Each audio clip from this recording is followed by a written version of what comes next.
Hello বন্ধুরা, যারা কোনো কিছুই অঙ্কন করতে পারেন না তারা আমার এই ভিডিওগুলো দেখবেন এবং আমি আশা করি আপনারা ছবি যে কোনো পিকচার আপনারা অঙ্কন করতে পারবেন। তো আমি আজকে বেশি কিছু শেখাবো না, শুধু একটা পাখি অঙ্কন করব।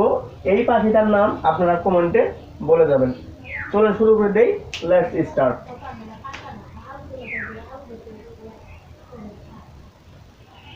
প্রথমে এরকম একটা সোজা দাগ দেবো, আর কোনো কিছু করবো না, এইরকম দিয়ে নিচে দেবো। এখানে আমার আর কোনো কাজ নেই। তো আমি এই জায়গা থেকে একটুটা নস্কা আকৃতির এরকম বাঁকা করে যদি আমি এদিকে নেই, তো আপনারা বুঝতেই পারছেন এই মাথা থেকে পাখিটা লেজ বানিয়ে ফেলতেছি। এখন আমি এখান থেকে একটা ঠোঁট অঙ্কন করার চেষ্টা করব। এইভাবে এই যে এটা হলো আমার পাখিটা লেজ। তো আপনারা কমেন্টে বলে যাবেন এই পাখিটার নাম কি। এই লেজ বানানোর পর আমি ঠিক সরাসরি এই ঠিক জায়গাতে পাখিটা একটা চোখ অঙ্কন করব এবং এই ঠোঁটটাকে বাঁকা করে দেব।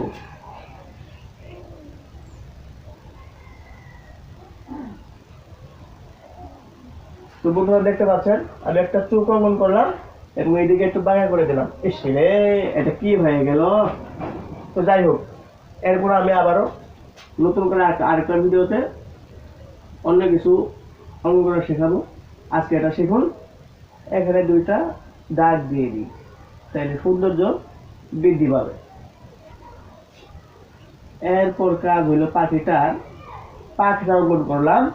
এখন এই জায়গা থেকে আমি তিনটা করে দাগ দিই, এটা যাতে একটা সৌন্দর্য বৃদ্ধি করে এর জন্য। এখন এই পাখিটার বাকি আছে, আমি দেখতে পাচ্ছি দুটি পা বাকি রয়েছে, তখন পা দুটো অঙ্কন করার চেষ্টা করি।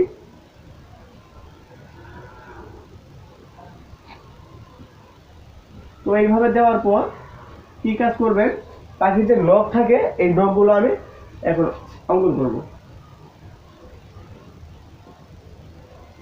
তো আমার ঠান্ডা লেগেছে, এই জন্য আমার একটু কথা বলতে কষ্ট হচ্ছে।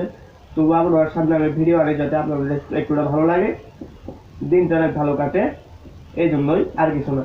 তো আমি এখান থেকে একটুটা পাখিটা চুল দিয়ে দেওয়ার চেষ্টা করছি।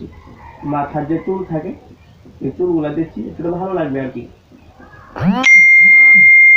তো গাইস, আমার এই ভিডিওগুলো যদি ভালো থাকে আপনারা সবাই আমার ভিডিওগুলো দেখবেন, কমেন্ট করবেন, লাইক করবেন, শেয়ার করবেন। আর পুরো ভিডিও চাইলে আমার ইউটিউব একটি চ্যানেল রয়েছে মেহেদি এইচডি অফিসিয়াল, সেই চ্যানেলটিকে ফলো করবেন। আর এই পাখিটার নাম নিচে আপনারা কমেন্ট বক্সে লিখে দেবেন। ধন্যবাদ সকলকে।